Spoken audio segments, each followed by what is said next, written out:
మన సంక్రాంతి కాంటెంట్ అనాలిసిస్లో రెండో సినిమా వచ్చేసి జననాయగన్. ఈ సినిమా రాజాసాబ్కి ఆపోజిట్గా జనవరి 9నే రిలీజ్ అవుతుంది.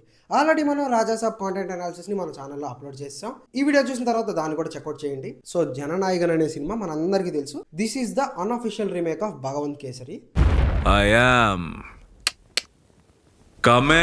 అంటే వాళ్ళ దగ్గర ఆల్రెడీ భగవంత్ కేసరి రైట్స్ ఉన్నాయి, కానీ మేకర్స్ అయితే దీన్ని అక్నాలెడ్జ్ చేయడానికి మొహమాట పడుతున్నారు. ఎందుకో నాకైతే తెలియట్లేదు. బట్ ఈ సినిమా కూడా గట్టిగానే ఆడుద్ది అనడానికి మెయిన్ రీజన్ వచ్చేసి ఆయన పాలిటిక్స్లోకి వెళ్ళిపోతూ ఆయన రిటైర్మెంట్ అయితే ఈ సినిమాతో అనౌన్స్ చేశారు.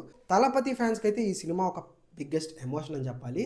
వన్ లాస్ట్ టైం అనేది చాలా ట్రెండ్ అవుతుంది ఇప్పుడు. సో ఆల్రెడీ భగవంత్ కేసరి చూసిన వాళ్ళు కూడా తలపతి ఫ్యాన్స్ ఈ సినిమా చూడడానికి అయితే వెళ్ళిపోతారు. ప్రజలకి మంచి చేయడానికి రాజకీయాల్లోకి రమ్మంటే హత్యలు చేయడానికి రాజకీయాల్లోకి వచ్చేది.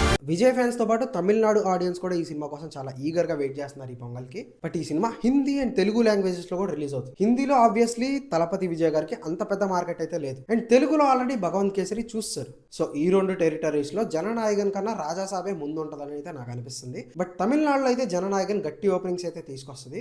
తమిళ సినిమాకి మలేషియా, సింగపూర్ ఇవి చాలా స్ట్రాంగ్ రీజియన్స్. సో ఆ రీజియన్స్ లో మనకి జననాయగన్ కి గట్టి బిజినెస్ అయితే జరిగేలాగే ఉంది. ఓవరాల్ గా రాజాసాబ్ కి జననాయగన్ కాంపిటీషన్ ఇస్తుందా అంటే ఓవర్సీస్ బుకింగ్స్ లో అయితే ఇప్పటికీ రాజాసాబ్ కన్నా జననాయకన్ కి ఎక్కువ ఉన్నాయి అంటున్నారు. బట్ ఓవరాల్ గా మన డైనోసార్ ని తట్టుకొని జననాయకన్ ముందుకు వస్తుందా అంటే ఫస్ట్లీ రాజాసాబ్ కి నెగిటివ్ టాక్ రావాలి. రెండు భగవంత్ కేసరి స్టోరీ నుంచి వీళ్ళు చాలా కొత్తగా తీయాలి అండ్ చాలా ఇంట్రెస్టింగ్ గా కూడా తీయగలగాలి. అండ్ మూడు, నార్త్ లో కూడా గట్టి ప్రమోషన్స్ అయితే చేస్తేనే రాజాసాబ్ ని ఢీకొనే అంత కలెక్షన్స్ జననాయగన్కి వస్తాయి, లేదంటే రాజాసాబ్దే పై చేయద్ది అని అయితే నాకు అనిపిస్తుంది.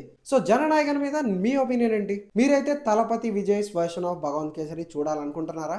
నా కామెంట్ లో తెలియజేయండి. అండ్ మిగతా సంక్రాంతి సినిమాల కాంటెంట్ అనాలిసిస్ కోసం make sure to follow cinematics by PM. Thank you.